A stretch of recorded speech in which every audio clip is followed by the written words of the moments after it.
Hello students, स्वागत है आपका अपने चैनल कॉमर्स गुरुजी पर।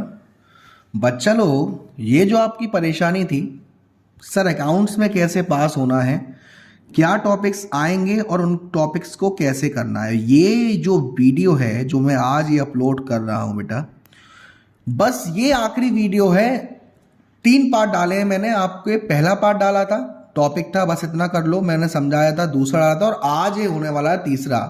तीनों वीडियोस को अगर आप अच्छे से करके जाते हो और स्पेशली इस वीडियो करके जाओगे, मैं गारंटी दे सकता हूं कि आपको किसी का बाप नहीं फेल कर सकता, पास होने से कोई रोक नहीं सकता, अच्छे मार्क्स लाने से कोई नहीं रोक सकता, टॉप करने से कोई नहीं रोक सकता।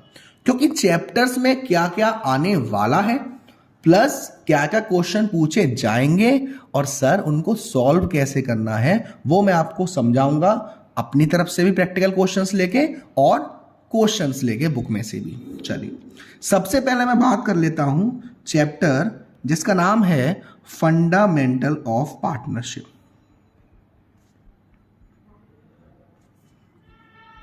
ठीक, फंडामेंटल ऑफ पार्टनरशिप जो आपका चैप्टर है बेटा, इसमें से आपको पहले मालूम होनी चाहिए पार्टनरशिप डीड क्या होती है।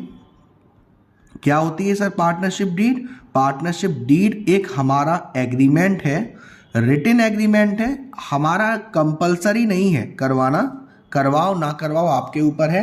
लेकिन अगर पार्टनरशिप डीड पार्टनर्स के बीच में नहीं है तो पार्टनर्स को प्रॉफिट एंड लॉस इक्वली बांटा जाएगा और जो इंटरेस्ट ऑन लोन होगा वो 6% होगा।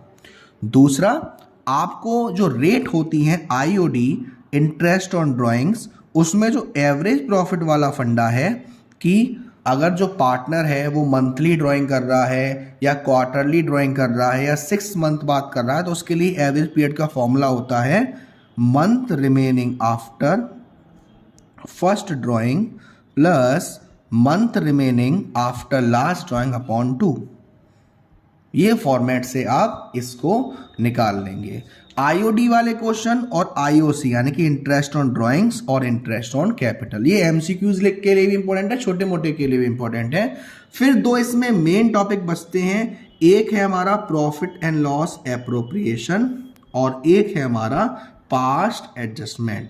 हो सकता है प्रॉफिट एंड लॉस एप्रोप्रिएशन वाला जो फंडा है उसमें आपको गारंटी वाला भी फंडा दे रखा हो, यानी कि किसी पार्टनर को गारंटी दी हो।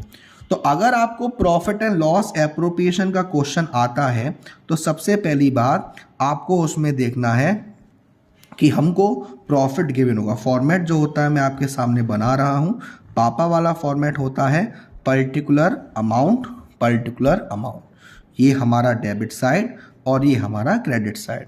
प्रॉफिट एंड लॉस एप्रोप्रिएशन जब आप सॉल्व करोगे तो आपको ऑलरेडी प्रॉफिट दिया होगा जिसको हमें डालना है क्रेडिट साइड में बाय प्रॉफिट।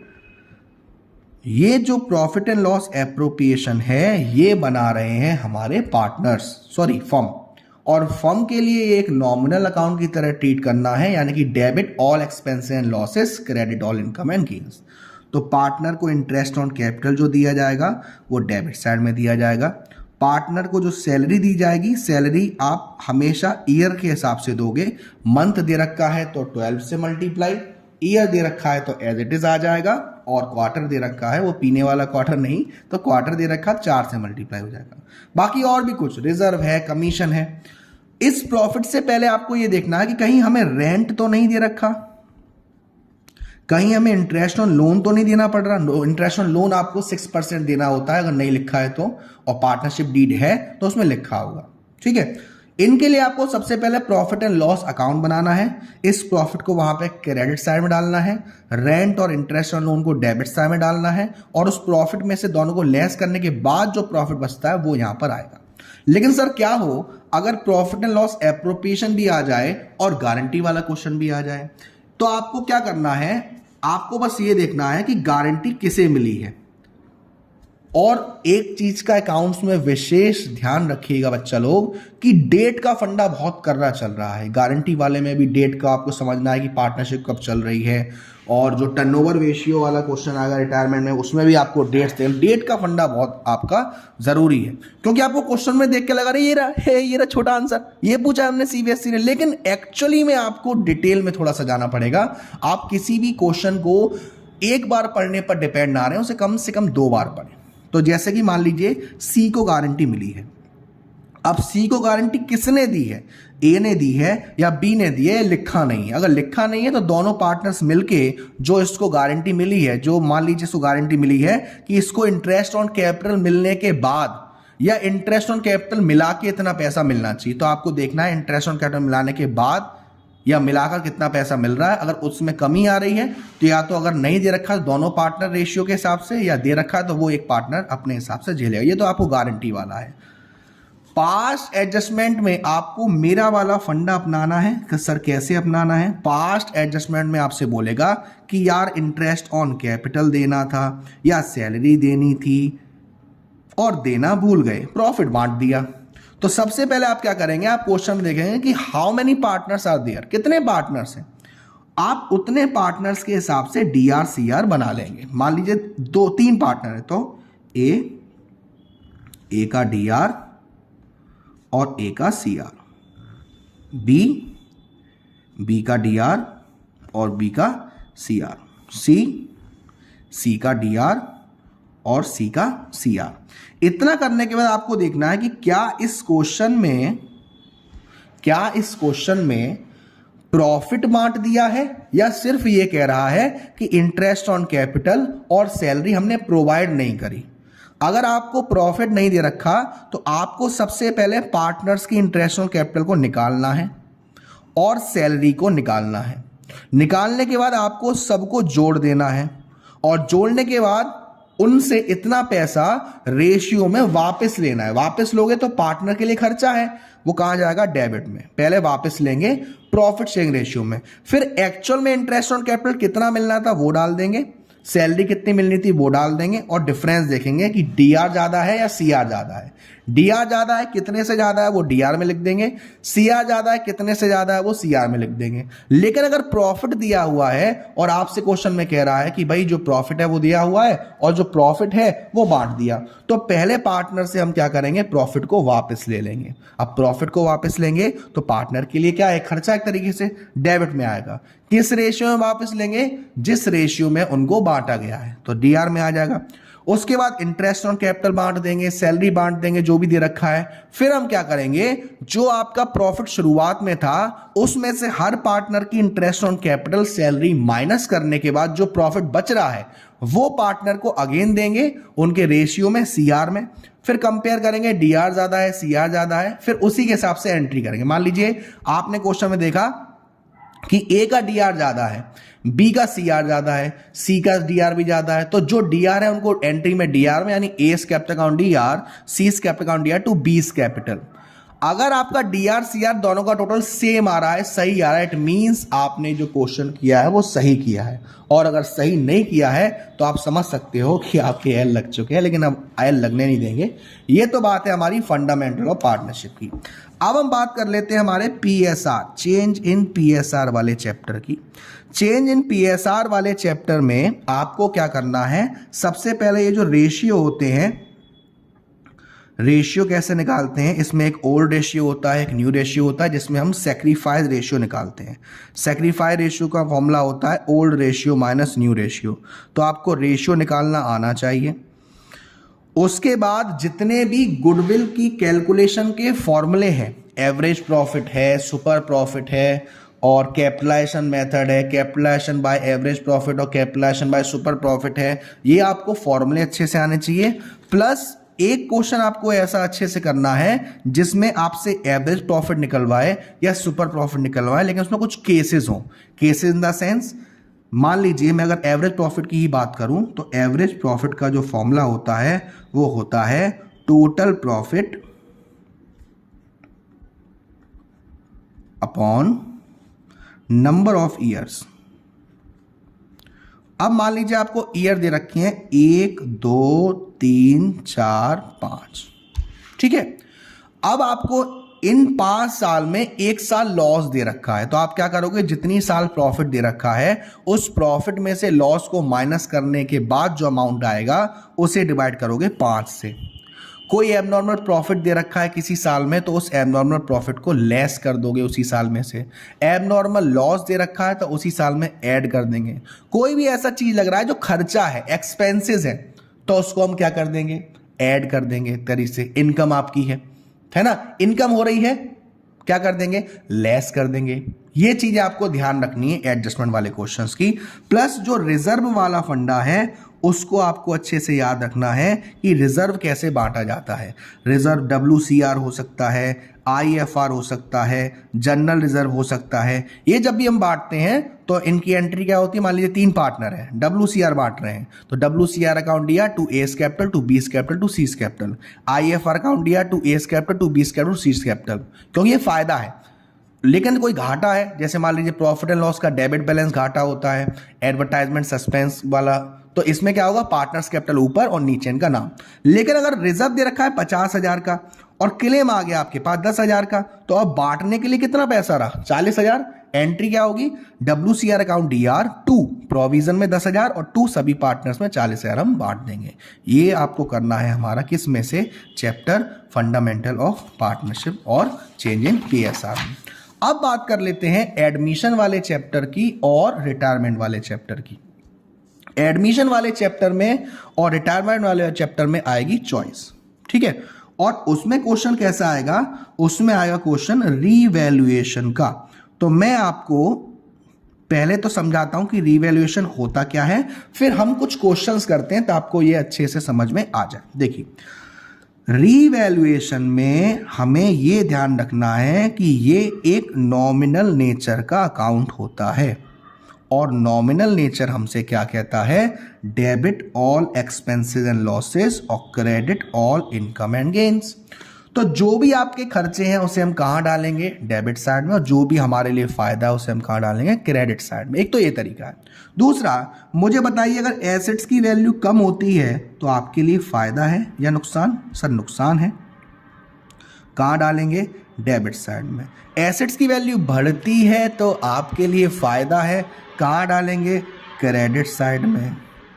लायबिलिटी की वैल्यू बढ़ती है तो हमारे लिए क्या है सर, घाटा है, घाटा है तो कहाँ डालेंगे, डेबिट साइड में। लायबिलिटी की वैल्यू कम होती है तो ये आपके लिए क्या है, फायदा है, कहाँ डालेंगे, क्रेडिट साइड में। कोई ऐसी एसेट जिसको आपने कभी रिकॉर्ड ही नहीं करा था, अनरिकॉर्डेड एसेट्स है, उसको आप कहाँ डालोगे, फायदा है, क्रेडिट साइड में। ऐसी अनरिकॉर्डेड लायबिलिटी को डेबिट साइड में। कुछ ऐसे एडजस्टमेंट्स आपको देखने को मिल सकते हैं जहां आपको रिवैल्यूएशन में दिक्कत आए। सबसे पहले ओवर वैल्यूएशन और under valuation. Debtors are all good, patents are valueless,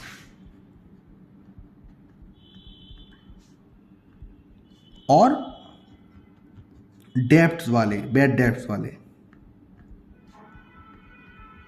ठीक है। बाकी आप ये तो जानते ही हैं कि अगर डेप्रीशिएट हुआ है तो कम हुआ है, और डेप्रीशिएट क्या होगी, एसेट्स होगी। कम हो रही है तो वो कहाँ जाएगी, डेबिट साइड में। बढ़ रही है तो कहाँ जाएगी, क्रेडिट साइड में। ओवर वैल्यूएशन का मतलब है कि कोई चीज जो दिखाई गई है वो इतनी ज्यादा नहीं है जितनी दिखाई जा रही है।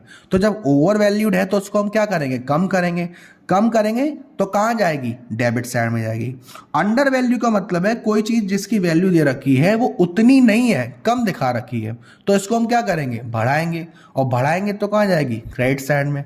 जस्ट इसका उल्टा करना है। ओवर वैल्यूड का उल्टा अंडर वैल्यूड यानी कि डेबिट साइड में, अंडर वैल्यूड का उल्टा ओवर वैल्यूड यानी कि क्रेडिट साइड में। Debtors are all good. जब भी हम किसी को सामान उधार बेचते हैं तो वो हमें पैसा देगा बाद में, वो हमारा डेटर्स है। अब ऑल गुड का मतलब है कि जितना पैसा हमारे पास आना चाहिए उससे उतना पैसा आएगा, जितना पैसा उसने कहा है वो उतना पैसा देगा। तो इस केस में हमें कोई भी प्रोविजन बनाने की जरूरत नहीं है। अगर कोई प्रोविजन ऑलरेडी बना हुआ दे रखा है तो अब उसे हटा देंगे, प्रोविजन हटा देंगे तो एक लायबिलिटी कम हुई, लायबिलिटी कम हुई तो कहाँ आएगी, क्रेडिट साइड में। पेटेंट्स आर वैल्यूलेस का मतलब है कि पेटेंट्स हमारी एक एसेट्स होती है और इसकी वैल्यू अगर पूरी खत्म हो गई तो आपको नुकसान हो गया, पूरी की पूरी वैल्यू डेबिट साइड में डाल देते हैं। बैड डेब्ट्स को आपको फॉर्मूला याद रखना है। बैड डेब्ट्स का अगर आपको बड़ा क्वेश्चन आता है कि बैड डेब्ट्स भी दे रखे हैं, न्यू प्रोविजन भी बनाना है, पुराना प्रोविजन भी दे रखा है, तो इसका फॉर्मूला होता है बैड डेब्ट्स एड, अगर और भी बैड डेब्ट्स हुए तो further bad debts add new provision और माइनस ओल्ड प्रोविजन।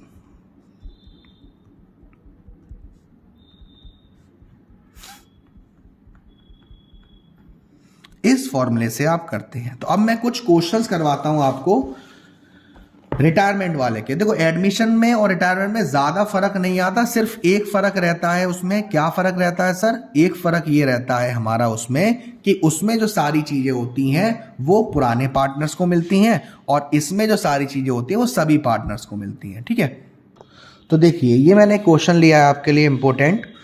ठीक है, आप भी प्रैक्टिस करिएगा इसकी। अब इसमें आपको दे रखा है, इसमें आपको क्या करना है, इसमें आपको रिवैल्यूएशन भी बनाना है और पार्टनर्स कैपिटल भी बनानी है।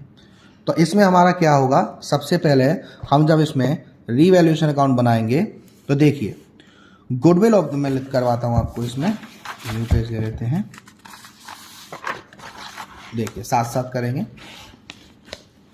रिवैल्यूएशन अकाउंट क्वेश्चन नंबर है 15,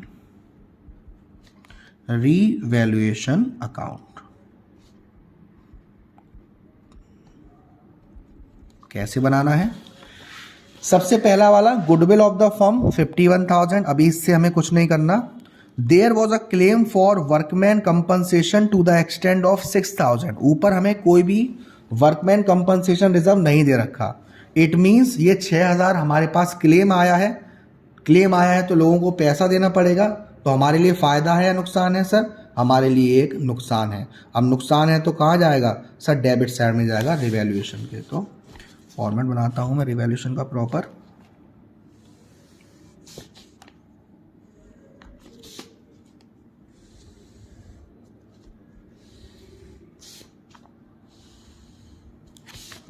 यहां पे डाल देता हूं to provision for workman compensation. आपको एक बात ध्यान रखनी है, सब फुल फॉर्म में लिख के आना है जितना आपको आता है।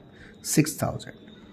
उसके बाद देखिए investment were brought down to 15,000। Investment कितना हो गया? 15,000 तक हो गया। इन्वेस्टमेंट आपको कितने का दे रखा है? 40,000 का दे रखा है। यानी कितना कम हो गया? 25,000 कम हो गया। सॉरी, हाँ अब देखिए इन्वेस्टमेंट कितना कम हो गया? 40,000 से 15,000 हो गया। यानी कितना कम हो गया? 25,000 हो गया। लेकिन इस इन्वेस्टमेंट के लिए हमने एक फ्लक्चुएशन फंड बना रखा है। 25,000 कम हुआ तो जिसमें से 10,000 हमारे इससे कवर हो जाएंगे। कितने कवर नहीं हो पाए? 15,000। तो हमारा लॉस कितना हुआ? 15,000 का। तो टू इन्वेस्टमेंट 15,000।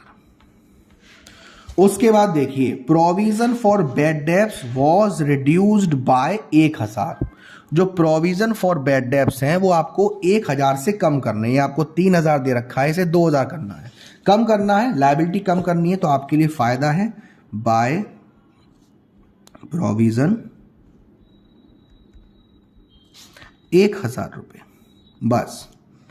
अब आपको क्या करना है, यहां पे आपको दिख रहा है कि यहां पे ये 21,000 हो रहा है और ये 1,000 है, यानी कि लॉस हो गया। By loss transferred to partners capital account. 20,000 का लॉस है। 3 पार्टनर है, ललित, मधुर और नीना। रेशियो दे रखा है 50%, 30%, 20%, यानी 5:3:2 कह सकते हैं। तो 10,000, 6,000 और 4,000 आ जाएगा। 10,000, 6,000 और 4,000। इसको मैं यहां पर क्लोज कर देता हूं।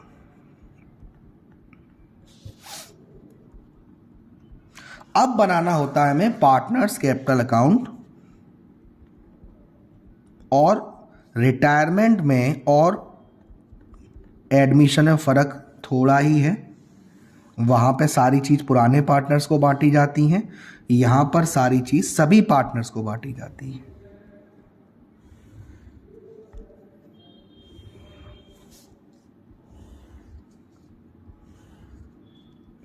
चलिए, ये आपका DR साइड और ये आपका CR साइड। लाइन खींच देता हूं मैं। पर्टिकुलर्स कौन कौन है? ललित, मधुर और नीना। पर्टिकुलर्स ललित, मधु और नीना। सबसे पहला हमारा काम होता है कि जो पार्टनर्स की कैपिटल दे रखी है उसको हमें डालना है क्रेडिट साइड में। ये कैपिटल दे रखी है, इसको हम डाल देंगे हमारा क्रेडिट साइड में। तो कितना कितना? 50,000, 40,000 और 25,000। तो चलिए इसको डाल देता हूँ। 1 सेकंड रुकेगा, ये टेस्ट ट्यूब रखे हैं। चलिए, बाय बैलेंस BD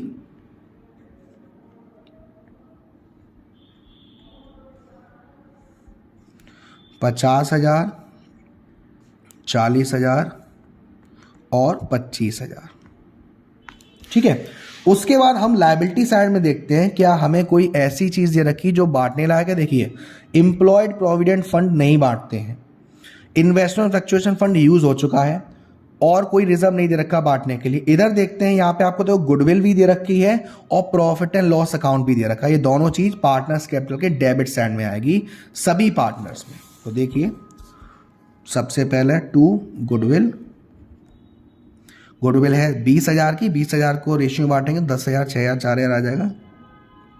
10,000, 6,000 और 4,000। प्रॉफिट एंड लॉस जो था वो था 10,000 का, तो आधा आधा कर दो। 5,000, 3,000 और 2,000। रिवैल्यूएशन में लॉस हुआ था तो वो भी यहाँ पे आ जाएगा। फायदा होता तो क्रेडिट साइड में आता, जो भी पार्टनर्स का फायदा है। 10,000, 6,000, 4,000। ठीक है। अब यहां पर आपको क्या करना है, यहां पर देखिए गुडविल ऑफ द फर्म दे रखी है 51,000 और रिटायर कौन हो रहा है? मधुर रिटायर हो रहा है। मधुर का शेयर है 3/10। तो इसको अगर मैं 51,000 का 3/10 करूंगा तो उसके लिए सबसे पहले मुझे इन पार्टनर्स का गेनिंग रेशियो जानना बहुत ज़रूरी है। गेनिंग रेशियो का फॉर्मूला क्या होगा? New ratio minus old ratio. तो न्यू रेशियो इनका कितना रह जाएगा? कुछ दिया नहीं है, तो जो पुराने पार्टनर्स का रेशियो है वही न्यू रेशियो हो जाएगा, यानी कि 5:2।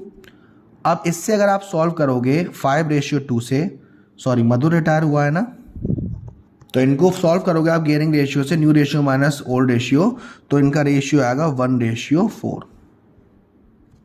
ठीक है। अब आपको कोई भी और इंफॉर्मेशन नहीं दे रखी है, तो इस तरीके से हमें क्या करना है, इस वाले केस में सबसे पहले यहां पे ही जो पैसा देगा हमारा कौन कौन देगा? ललित देगा और नीना देगी। कितना कितना देगी? देखिए 1:4, यानी कि 51,000 का अगर मैं करता हूं, कहां गया 51,000 का, तो यहां पर जो हमारा पार्टनर रिटायर हो रहा है, गुडविल ऑफ द फर्म दे रखी है 51,000। ठीक है। जो पार्टनर रिटायर हो रहा है वो है 3/10। तो ये अपना आएगा, अपना 51,000 का 3/10 करेंगे तो 15,300, यानी कि दोनों पार्टनर मिलके कितना पैसा देंगे? 15,300। तो जो रेशियो आया था 5/7 और 2/7 के हिसाब से देंगे। तो कौन कौन देगा? ललित देगा। तो यहां पर हम क्या करेंगे? बाय ललित कैपिटल, लेकिन अमाउंट किसके में जाएगा? मधुर में।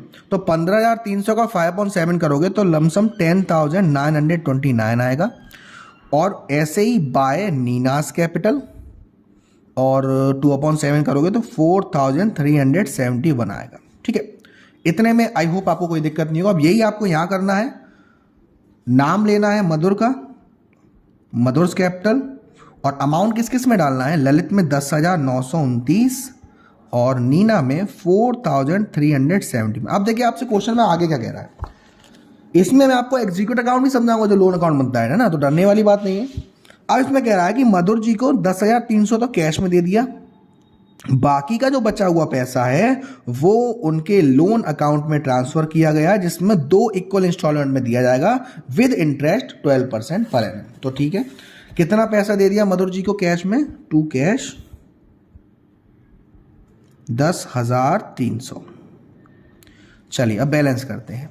अगर मैं इधर, तो आपको सिर्फ 50,000 दिख रहा है, तो यहाँ पर आपने 50,000 लिख दिया। इधर आप करेंगे तो ये 40 और ये 71, ये 355,300 आ जाएगा मधुर जी का, और नीना जी का 25,000 है ही।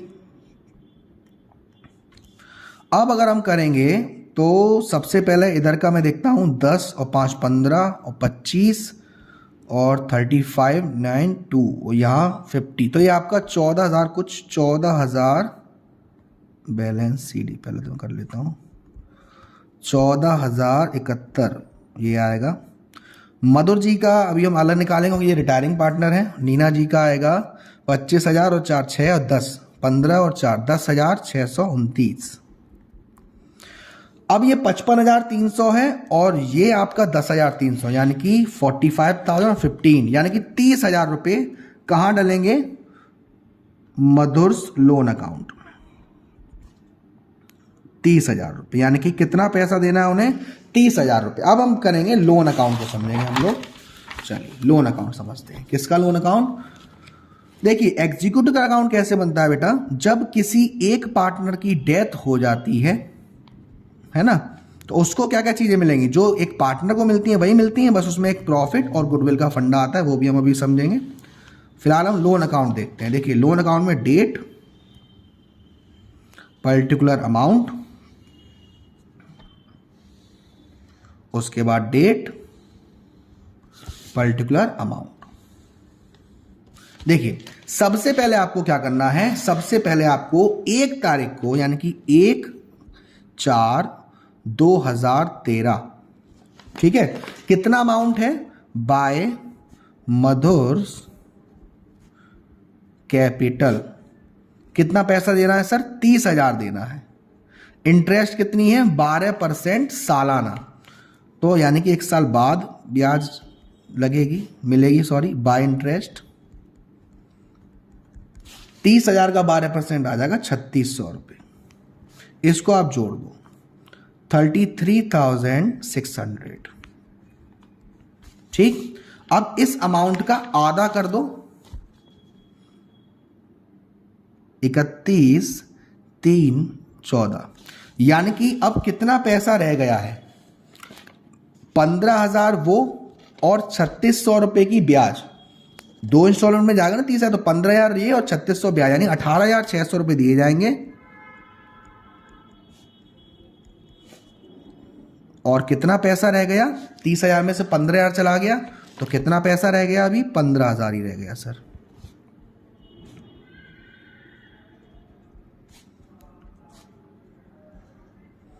टोटलिंग करेंगे तो सेम आएगा 33,600।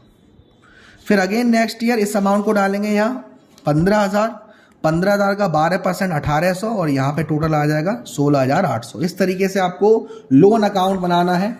अब बात कर लेते हैं डेथ वाले चैप्टर की। डेथ वाले चैप्टर में आपको टाइम बेसिस दे रखा है और दे रखा है आपको टर्नओवर बेसिस। टाइम बेसिस पर हम कैसे करते हैं और टर्नओवर बेसिस पर हम कैसे करते हैं वो आपको आना ज़रूरी है। तो सबसे पहले मैं आपको बताऊंगा कि जब हमारा जो पार्टनर है उसकी डेथ जब हो जाती है टाइम बेसिस वाले फंडे पर, आपसे कह रहा है वो इस डेट को खत्म हो गया, जून में खत्म हो गया, तो उसमें जो हमारा फॉर्मूला होता है वो होता है शेयर ऑफ प्रॉफिट। हम निकालते हैं share of profit is equal to previous yearly का हमें कोई ना कोई प्रॉफिट दिया होगा, या तो आपने एवरेज प्रॉफिट क्वेश्चन में निकालना पड़ेगा या आपको एवरेज प्रॉफिट दिया होगा, तो वो प्रॉफिट इनटू जब तक वो जिंदा रहा तब तक का टाइम, या तो अप्रैल से लेकर कब तक जिंदा रहा, या डेज दे रखे होंगे या टाइम दे रखा होगा। तो अगर डेज दे रखे हैं तो 365 से डिवाइड करना है और मंथ निकल रहा है तो 12 से डिवाइड करना है, इनटू जो उसका प्रॉफिट शेयर है 3/6 5/10 जो भी, ये करके आपको आंसर निकालना है in the case of death on time basis. लेकिन जो टर्नओवर बेसिस होगा जिसके आने के चांसेस भी ज्यादा बन रहे हैं, उसका फॉर्मूला होता है, सबसे पहले हम निकालते हैं कि प्रॉफिट परसेंटेज क्या है, यानी कि last year profit upon last year sales into जब की डेथ हुई तब की सेल्स कितनी थी और उसका शेयर कितना था प्रॉफिट में। इस फॉर्मूले से टर्नओवर बेसिस पर हमारा ये जो क्वेश्चन निकल के आता है, ठीक है। तो ये आपको करना होता है जब आप डेथ वाले केस में करेंगे, एग्जीक्यूटर वाले केस में ऑन द टाइम बेसिस और सेल्स टर्नओवर बेसिस, ये आपका अच्छे से हो जाएगा, ठीक है ना। अब मान लीजिए जैसा मैं आपसे कहता हूं, चलो मैं क्वेश्चन ही ले लेता हूं आपको समझाने के लिए, सॉल्व भी है तो आपको और अच्छे से समझ में आएगा। देखिए पहले टाइम बेसिस देखते हैं। देखिए यहां पर देखिए 3 पार्टनर है, एबीसी इक्वल पार्टनर है फर्म में, मार्च में बुक क्लोज हो रही है, ए की डेथ हुई 30 जून को और एग्रीमेंट के हिसाब से आपको date up to the date of death निकालना है, ठीक है। अब यहाँ पे देखिए मैं जो आपको मैंने फॉर्मूला समझाया उसको भी निकाल लेता हूँ। देखिए टाइम बेसिस सबसे पहले हमें क्या चाहिए, प्रॉफिट चाहिए, एवरेज प्रॉफिट। या तो वो दिया होगा, बोला जाएगा, या आपको निकालना पड़ेगा। यहाँ पे आप देखेंगे आपको ये प्रॉफिट दे रखे हैं तो पहले आपको एवरेज प्रॉफिट कैलकुलेट करना पड़ेगा। तो 1 2 3 4 इनको ऐड करके, ये लॉस है माइनस होगा और डिवाइड कर देंगे 5 से, तो ये आएगा 10,800, ये आ गया प्रॉफिट। अब 10,800 इंटू इक्वल दे रखा है तो उसका भी शेयर 1/3 हो जाएगा जो यहाँ लगा हुआ है। अब ये 3/12 कैसे आया, वो कब तक जिंदा रहा सर, 30 जून, यानी कि अप्रैल मई जून, 3/12 ऐसा करके आ गया अमाउंट 900 रुपये। ये 900 रुपये उसका हमने प्रॉफिट। तो इसमें 2 केस बनेंगे। पहले केस में क्या होगा, वो profit and loss suspense account में 900 रुपये ट्रांसफर किए जाएंगे। एंट्री क्या होगी, profit and loss suspense account DR2 S capital account, और फिर ये एडजस्ट किया जाएगा। जो गेनिंग पार्टनर है वो इस पैसे को देंगे, तो जो गेनिंग पार्टनर है वो डेबिट करते हैं और जिसको मिल रहा है वो क्रेडिट करेंगे। तो B's capital account, C's capital account to S capital, दोनों ने मिलकर 900 रुपये दिए। लेकिन अगर सेल्स टर्नओवर वाली बात आती है तो यहां देखिए, यहां पे आपसे कह रहा है जेड की डेथ हुई 30 सितंबर को और उसका शेयर ऑफ प्रॉफिट है वो आपको कैलकुलेट करना है सेल बेसिस पर। सेल आपको पिछले साल की दे रखी है 1.5 लाख, ठीक, और आपको 1 अप्रैल से लेकर 30 सितंबर का भी सेल दे रखी है 90,000 और आपको पिछले साल का प्रॉफिट दे रखा है 50,000। अब यहाँ पे देखिए इस फॉर्मूले को, यहाँ पे आपको क्या करना है, लास्ट ईयर प्रॉफिट यानी कि क्या है 50,000 अपॉन लास्ट ईयर सेल्स यानी कितना है 1.5 लाख। तो 50,000 upon 1.5 lakh into current year, जब तक वो जिंदा रहा तब तक की सेल, मल्टीप्लाई करके जो उसका शेयर था जेड एक्सपायर हुआ है 2/10 करके, ये आप आ गया 6,000 रुपये। आपको जो बोर्ड में क्वेश्चन आ सकता है उसमें आपको ये डेट जरूर ध्यान रखनी है कि सेल्स कब तक की दे रखी है। और सीबीएसई का जो सैंपल पेपर था उसमें 3-4 महीने का गैप था। तो केस 1 में वही 6,000 रुपये डाले और फिर पार्टनर से मिलकर 6,000 रुपये दिए। यहाँ पे आपसे कह रहा है Z and Y decide not to change their profit, और डिसाइड किया पहला केस में जिसमें अगर जिसको गेन नहीं हो रहा तो वो पैसे नहीं देगा। तो ये तो बात हुई हमारी किसकी, रिटायरमेंट और डेथ की। अब हम थोड़ी बात कर लेते हैं। अब डिसोल्यूशन में क्या होता है बेटा, डिसोल्यूशन में हमारे पास क्या क्या होता है, डिसोल्यूशन में हमारे पास एसेट्स होती है, लायबिलिटीज होती हैं और कुछ लोन का चक्कर होता है। एसेट्स को बेची जाएगी और लायबिलिटी का पेमेंट किया जाएगा। दोनों ही केसेस में हमें रिलायेशन अकाउंट पे असर करना है। अगर हमारी एसेट्स को बेचा जाता है तो हमारे पास पैसा आ रहा है, bank account debit to realisation. अगर उन्हीं एसेट्स को किसी पार्टनर ने ले लिया तो पैसा तो आ नहीं रहा, उस पार्टनर का नाम टू रिलाइजेशन। अगर उसी एसेट्स को किसी क्रेडिटर को दे दिया, कोई लायबिलिटी पेड करी और ना ही पैसा आना ना ही जाना, फुल सेटलमेंट है, तो कोई भी एंट्री पास नहीं होगी। अगर आपने वो एसेट्स क्रेडिटर को पेड करी और उसके बाद भी अभी कुछ और पैसा देना है तो bank account debit to realisation. और अगर आपने कोई एसेट्स क्रेडिटर को दी और वो ज्यादा की अमाउंट का था और पैसा आपके पास आना है तो bank account debit to realisation. ये तो केस होते हैं हमारे एसेट्स के। लायबिलिटी में क्या होगा, या तो आप लायबिलिटी पेड करोगे, रिलायेशन अकाउंट DR2 बैंक अकाउंट, या पार्टनर लायबिलिटी पेड करेगा, रिलायेशन अकाउंट DR2 पार्टनर का नाम। फिर कुछ केसेस होते हैं जैसे कि मान लीजिए जो एक्सपेंसेस हैं फर्म के, वो फर्म ने पेड करे तो realisation account DR2 bank account. जो पेमेंट है एक्सपेंसेस का वो पार्टनर का है, पार्टनर की वजह से हुए हैं लेकिन फर्म ने पेड कर दिया तो realisation account DR2 partners capital account, उस पार्टनर का नाम। अगर किसी पार्टनर ने रिलायंस के एक्सपेंसेस बियर किए, उसकी कोई एंट्री पास नहीं करनी। जो रिलायंस एक्सपेंसेस थे वो फर्म ने पेड कर दिए पार्टनर के बिहाफ पर, तो पार्टनर्स कैपिटल अकाउंट दिया टू बैंक। अगर कोई ऐसा पार्टनर है या फर्म है जो एग्री हुआ है कि उसे पार्टनर को एक फिक्स अमाउंट दिया जाएगा सारे रिलायंस एक्सपेंस, अगर वो पेड करता है तो एंट्री क्या होगी, रिलायंस अकाउंट दिया टू पार्टनर्स कैपिटल। लेकिन आपको झंझट कहां आ रहा है, आपको दिक्कत कहां आ रही है कि जो हमारा लोन वाला चक्कर है सर, लोन में थोड़ी दिक्कत आ रही है, क्योंकि जो बोर्ड एग्जाम है उसमें भी आपने देखा होगा लोन वाले जो हैं ज्यादा से ज्यादा ट्रांजैक्शंस आ रहे थे। अब इनमें क्या करना है, देखिए सबसे पहली बात, जब भी हम कभी पार्टनर्स के लोन को सेटल करते हैं तो एंट्री होती है पार्टनर्स,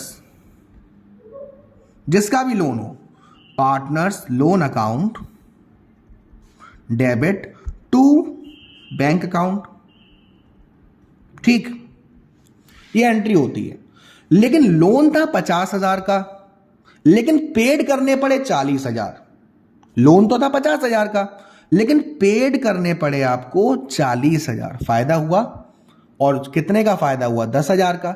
जब फायदा होता है तो रिलायंस में कहां जाता है, क्रेडिट साइड में, तो यहां पर भी आ जाएगा टू रियलाइजेशन। अगर आपसे क्वेश्चन में कह रहा है सर लोन था 50,000 का, देने पड़े 60,000, नुकसान हो गया कितने का, 10,000 का। नुकसान रिलायंस में कहा जाता है, डेबिट साइड में, तो एंट्री क्या हो जाएगी, यहां से रिलायंस कट के partners loan account DR, reliance account DR to bank. ये लोन के केसेस हैं। तो ये आपको मैंने पहले जो पार्ट है उसमें से सारा बताया कि क्या क्या आ सकता है, कैसे आपको सॉल्व करना है। इसके बाद आपका क्या रह रहा है, शेयर्स वाला चैप्टर है। अगर आपको वो चैप्टर नहीं आता तो आप मेरे से वन शॉट लो इस नंबर पे व्हाट्सएप करके। अदरवाइज मैंने वीडियो बनाई है जिसमें मैंने आपको शेयर्स का क्वेश्चन करवाया है, अच्छे से कैश फ्लो करवाया है, अकाउंटिंग रेशियो के क्वेश्चंस करवाए हैं, करंट एसेट करंट लायबिलिटी के क्वेश्चंस करवाए हैं, डिबेंचर्स के क्वेश्चंस करवाए हैं, वो 6 केस डिबेंचर्स के। तो ये एक लास्ट वीडियो है आपके लिए।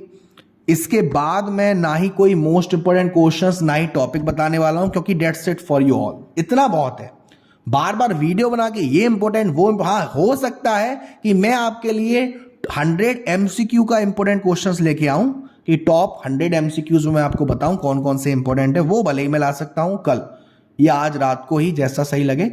इतना कर जाना, गारंटी है अच्छे से पास हो जाओगे, अच्छे मार्क्स आएंगे। बेस्ट ऑफ लक सभी बच्चा को, love you all, take care.